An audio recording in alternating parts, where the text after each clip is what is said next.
इससे पहले कि हम आगे डेटा स्ट्रक्चर वगैरह की बात करें, सबसे पहले जानना जरूरी है कि जब भी हम प्रोग्रामिंग करेंगे या फिर आपको स्यूडो कोड वगैरह दिखाएंगे तो उसमें स्ट्रिंग्स बहुत होगी। स्ट्रिंग हैंडलिंग सबसे इंपॉर्टेंट है। तो स्ट्रिंग और स्ट्रीम्स के बारे में पहले थोड़ा सा एक एनालिसिस देख लें।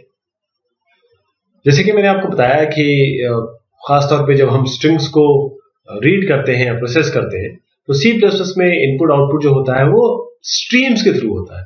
हम इसे स्ट्रीम कहते हैं। खासतौर पे आपने ये प्रोग्रामिंग अपनी क्लासेस में जरूर देखा होगा। तो सी में होता क्या है कि ये केवल एरेज की तरह रिप्रेजेंट होता है, एरे ऑफ कैरेक्टर्स।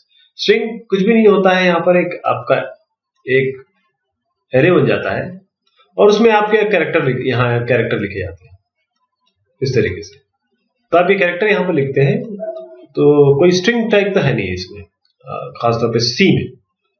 यानी कि आपको अपनी जगह जो स्पेसेस है, क्योंकि एरे है, एरे का मतलब ये है कि आपको स्पेसेस पहले ही पता होना चाहिए कितने स्पेस रखने, या फिर आप परमानेंटली उसमें स्पेस एलोकेट कर देंगे।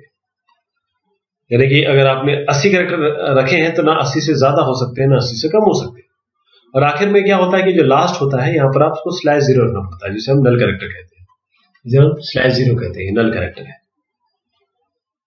और ये मार्क करता है, ये एंड मार्क करता है उस स्ट्रिंग का।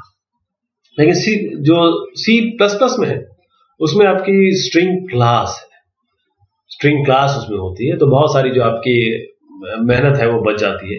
बहुत सारे आप ऑपरेटर उसमें यूज कर सकते हैं, फंक्शन यूज कर सकते हैं। ऑपरेटर मतलब ये है असाइनमेंट है, कंपैरिजन है, कॉन्कैटिनेशन, एडिंग है, ये सब आप आराम से सी प्लस प्लस में यूज कर सकते हैं। तो अब स्ट्रीम्स के बारे में बात करें तो स्ट्रीम सी प्लस प्लस का तरीका है फाइल, कीबोर्ड, स्क्रीन या अगेन दूसरे स्ट्रिंग से बात करने का। हम इनके अलग अलग एस्पेक्ट्स भी देखेंगे, फाइल, कीबोर्ड, स्क्रीन या स्ट्रिंग्स। तो सी प्लस प्लस के पास इनके सबके साथ बात करने का अलग अलग तरीका दिया हुआ है। स्ट्रीम को किस भाग में बांटा गया है देखिएगा। पहले तो ये है आपका कीबोर्ड, जहां पर आप रीड कर रहे हैं। रीड कहां से कर रहे हैं? या तो कीबोर्ड से करेंगे, या फाइल से करेंगे, या किसी और स्ट्रिंग से रीड करेंगे। और स्ट्रीम्स यू राइट, यानी कि जहां पर आप लिखेंगे। आप कहां लिख सकते हैं? स्क्रीन पे लिख सकते हैं, फाइल पे लिख सकते हैं, या किसी और स्ट्रिंग पे लिख सकते हैं। यानी कि अल्टीमेटली आप कर क्या रहे हैं कि या तो रीड कर रहे हैं या राइट कर रहे हैं। ठीक, तो उसके लिए आप अपना एक हैश इंक्लूड लेंगे, हेडर फाइल लगाएंगे इसमें। और इसमें जब आप ये काम करेंगे तो सी आउट आपने देखा, खासतौर पे जो सी प्लस प्लस वाले हैं उन्हें सी आउट और सी इन के बारे में बहुत अच्छा नॉलेज होगा, क्योंकि वो यूज करना ही पड़ता है, बगैर उससे काम चलता नहीं। तो सी आउट, अब सवाल एक बड़ा अच्छा पूछा जाता है इसमें, खासतौर पे जब सी प्लस प्लस की बात होती है तो सी आउट और CERR इनमें क्या अंतर है? सी आउट का मतलब ये है कि ये आउटपुट करता है, CERR का मतलब भी है ये आउटपुट करता है। लेकिन सी आउट ये क्या करेगा कि बफर कर लेता है या अपने पास रख लेता है और एकदम से इमीडिएटली थ्रो नहीं करता स्क्रीन पे। जबकि CERR क्या करता है, ये एकदम से इमीडिएटली उसी टाइम प्रिंट कर देता है। तो इसलिए हम CERR जो है वो यूज करते हैं डिबग इंफॉर्मेशन। इसका मतलब ये है, CERR मतलब होता है सी एरर। तो आउटपुट, अगर डिबग इंफॉर्मेशन को आउटपुट करना है तो आप CERR यूज करेंगे, और जो आपको रियल आउटपुट करना है उसके लिए आप सी आउट यूज करेंगे। ठीक है। और इसमें और अगर मैं आपको बताऊं, अगर डिबगिंग के लिए तो आपको ये यूज करना है। लेकिन क्या है कि if you print debug information to CERR, होता क्या है कि ये आपके जो आउटपुट है उसको थोड़ा सा, क्योंकि खराब नहीं करता, क्योंकि डिफरेंट कलर में आता है। यानी कि आपको करना क्या है, अपना हैबिट आपकी ये होनी चाहिए कि जब आप प्रिंट करना चाहें कोई चीज रियल आउटपुट तो आप सी आउट करिए। अगर आपको डिबग आउटपुट करना है या फिर कोई डिबगिंग प्रॉब्लम एस्पेक्ट आउटपुट करना है तो CERR यूज करिए, CERR। तो यहाँ पर स्ट्रीम, टारगेट और हेडर फाइल जो यूज होती है, इसका मैंने एक टेबल बना के बताया आपको। उसका कारण ये है कि आप चीजें समझ जाएं कि सी इन और सी आउट, इसका मतलब आप इनपुट आउटपुट से काम कर रहे हैं तो आईओ स्ट्रीम हेडर फाइल होगी। जो मैंने आपको बताया ना, हैश इंक्लूड करके फाइल लगानी पड़ेगी, वो यही है, आईओ स्ट्रीम। अगर आप फाइल से काम कर रहे हैं, फाइल पे मतलब आपके लिए कंसोल आपका इनपुट आउटपुट नहीं है, बल्कि फाइल है, फाइल से इनपुट करना है, फाइल पे ही आउटपुट कर देना है। तो उसके लिए आप IF स्ट्रीम यूज करेंगे, OF स्ट्रीम यूज करेंगे, file to read, file to write. और इसके लिए जो हेडर फाइल होगी वो होगी F स्ट्रीम। एस स्ट्रीम उसकी हेडर फाइल होगी। और स्ट्रिंग स्ट्रीम ये आपका, जब मैंने कहा था ना स्ट्रिंग में भी रीड सकते हैं, स्ट्रिंग से भी रीड कर सकते हैं, राइट कर सकते हैं, उसके लिए आप एस स्ट्रीम यूज करेंगे, ये हेडर फाइल आपको यूज करनी पड़ेगी। तो एक्सट्रैक्ट करने के लिए हम एक्सट्रैक्शन ऑपरेटर यूज करते हैं, जो आपका ग्रेटर देन साइन होता है 2 बार, और इंसर्ट करने के लिए आप इंसर्शन ऑपरेटर यूज करते हैं, जो कि लेस देन 2 बार लेस देन साइन होता है।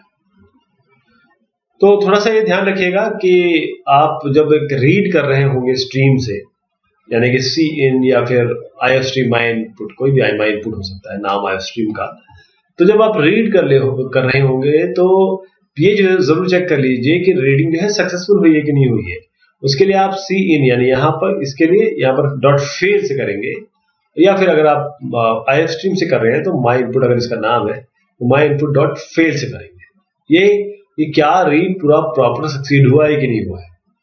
यदि आपका रीड फेल हो गया है तो ये रीसेट हो जाएगा, और जब तक आप ये सीन डॉट क्लियर या माई इनपुट डॉट क्लियर नहीं करेंगे ये आगे बढ़ेगा ही नहीं। यानी कि C++ अज्यूम करता है, इसको ये आइडिया है कि अगर एक बार खराबी हो गई तो अगला जो आने वाला है इनपुट वो तो आपका अनरिलायबल है, तो यहीं पर वो रोक देगा और आपको इससे डेफिनेटली दोबारा सी इन डॉट क्लियर या माई इनपुट डॉट क्लियर से ओपन करना पड़ेगा। और ये भी ध्यान रखिएगा कि जो ये आपका कौन सा ऑपरेटर है, ये एक्सट्रैक्शन ऑपरेटर, ये ध्यान दीजिएगा, एक्सट्रैक्शन ऑपरेटर ये ध्यान दीजिएगा कि ये इसमें तब तक पड़ेगा जब तक व्हाइट स्पेसेस ना आए। व्हाइट स्पेसेस में आपके स्पेस हो सकता है, टैब हो सकता है, न्यू लाइन हो सकता है। और जब आप मैन्युअली एंटर करेंगे तो भी ध्यान दीजिएगा कि आपको क्या करना है, यानी कि आपने यहाँ पर सी आउट किया, प्लीज एंटर एन, यानी कि एन में आएगा, ये सी आउट प्लीज एंटर एम में आ जाएगा। लेकिन जब 5 और 3 आप करेंगे तो 5 तो इसमें चला गया एन में, और 3 जो है एम में चला जाएगा। अगर आपको ये 5 स्पेस 3 करना है, ये भी रीड करना है, तो आप क्या करेंगे, जैसे मैंने आपको बताया सी इन डॉट गेट लाइन और माई इनपुट, अगर आपने यहाँ पर इफ स्ट्रीम से आई एफ स्ट्रीम से बात कर रहे हैं तो आप माई इनपुट डॉट गेट लाइन करेंगे, तो ये डॉट गेट लाइन का फंक्शन आप यूज कर सकते हैं। तो अब ये जितना भी आप रीड कर रहे हैं, यू हैव टू स्पेसिफाई सी में कि कितना आपको जगह देनी है। C++ में ऐसी कोई दिक्कत नहीं है, लेकिन आपको ये जरूर बताना है कि कहां पर खत्म करना है। तो यहाँ पर गेट लाइन में कैसे खत्म करेंगे, गेट लाइन में खत्म करेंगे न्यू लाइन से, जो पेज न्यू लाइन होता है मैनुअल न्यू लाइन, उससे ये क्लोज होगा। और ये भी आपको ध्यान रखना है कि आप ये क्लियरिंग ऑफ थिंग जरूर कर लें, अदरवाइज वो चलेगा नहीं। फाइल स्ट्रीम और स्ट्रिंग स्ट्रीम की बात कर लेते हैं। जैसे मैंने आपको बताया कि फाइल स्ट्रीम ये तो एक टिपिकल तरीका है फाइल से रीड करने का, ये टिपिकल तरीका है। तो फाइल से रीड करने के लिए जैसे हमने आईओ स्ट्रीम देख लिया था, अभी आईओ स्ट्रीम इनपुट आउटपुट के लिए था। फाइल स्ट्रीम के लिए क्या है, तो फाइल स्ट्रीम के लिए इफ स्ट्रीम है और ओएस स्ट्रीम है, यानी कि आप अगर फाइल को रीड करना है तो आईएफ स्ट्रीम, और अगर फाइल को में राइट करना है तो आप ओएस स्ट्रीम यूज करेंगे। और ये जो फाइल स्ट्रीम है इसको आपको ओपन करना पड़ता है पहले, आईएफ स्ट्रीम डॉट जैसे माई इनपुट यूज किया था, माई इनपुट डॉट ओपन कर देंगे, ऐसे ओपन करना पड़ता है। और जब एक बार ओपन कर दिया फिर तो आपको कुछ करना ही नहीं है, उसके बाद वो जैसे आप सी इन और सी आउट यूज करते आए हैं बिल्कुल सेम उसी तरीके से आपको रीड करना है। हाँ, खासतौर पे एक चीज देखने की बात होगी कि कहीं ये फाइल में, क्योंकि फाइल में एंड ऑफ फाइल होता है, ऐसा ना हो कि आप रन ओवर कर जाए, फाइल के एंड से भी आगे बढ़ जाए, तो इसलिए गेट लाइन में थोड़ा कंफ्यूजन हो सकता है। इस बात का ध्यान रखिएगा आप जब भी हम रीड उसको फाइल पे राइट कर रहे हैं या रीड कर रहे हैं तो आगे ना बढ़ जाए। राइट में तो कोई दिक्कत नहीं होगी, राइट में तो जहां तक आप राइट करेंगे रीड में होगी। तो ये आपको एक अपने आप ये क्लोज जरूर यूज करना पड़ेगा, क्लोज। और जैसे स्ट्रिंग्स है, ये भी कैरेक्टर्स है, तो आप स्ट्रिंग से उठा सकते हैं, स्ट्रिंग में भी तो लिख सकते हैं। उसके लिए आप स्ट्रिंग स्ट्रीम यूज करेंगे, यानी कि अगर आपको पूरा का पूरा स्ट्रिंग लेना है, उसको अलग अलग पार्ट में ब्रेक करना है, यानी कि स्पेसेस से ब्रेक करना है, तो आराम से आप स्ट्रिंग स्ट्रीम यूज कर सकते हैं।